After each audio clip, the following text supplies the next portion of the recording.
আমরা একটা আইন চিন্তা করছি।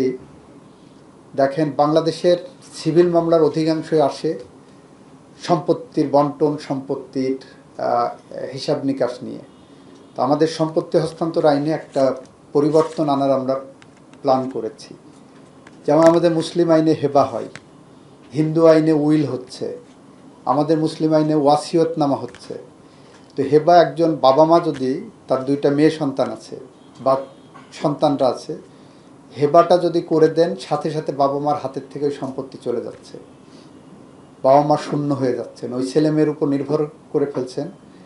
যদি ছেলে মেয়ে তাদেরকে না দেখে তাহলে কিন্তু বাবা মার আর কিছু করার থাকে না, অসহায় হয়ে পড়ছে। আমরা বিকল্প হিসাবে হেবার পাশাপাশি আমাদের ট্রান্সফার অফ প্রপার্টি অ্যাক্টে একটা আইন আছে, সেই আইনটার নাম হলো, একটা ধারা আছে, সেটা হলো গিফটের ধারা।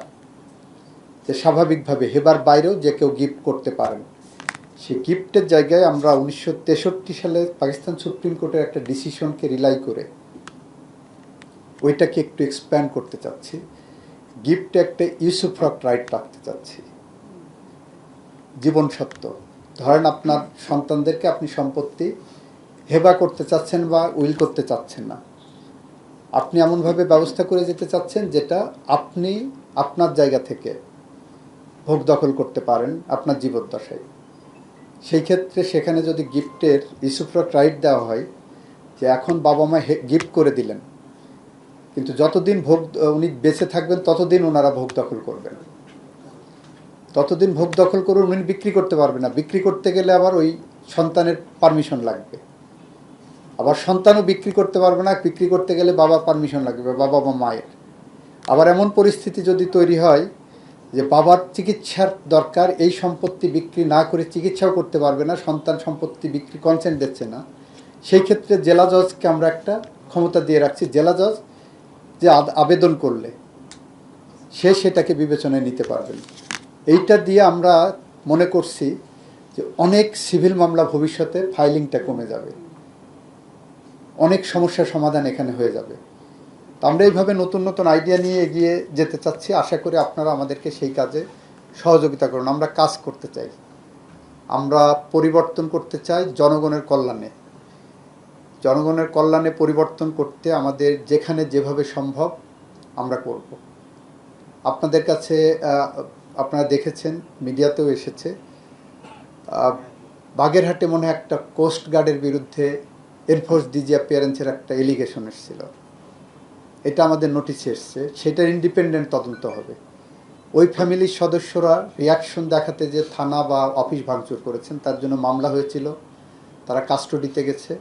আমাদের কাছে নোটিশ এসেছিল যে তাদের লয়ার দেওয়ার ক্ষমতা নাই। আমরা বিষয়টাকে টেক আপ করে ওই ফ্যামিলিকে লিগ্যাল এইড দিয়েছি। যেটা অভিযোগ আসছে, অভিযোগের তদন্ত ইন্ডিপেন্ডেন্টই হবে, কিন্তু প্রত্যেকটা মানুষের লিগ্যাল এইড পাওয়ার একটা অধিকার আছে।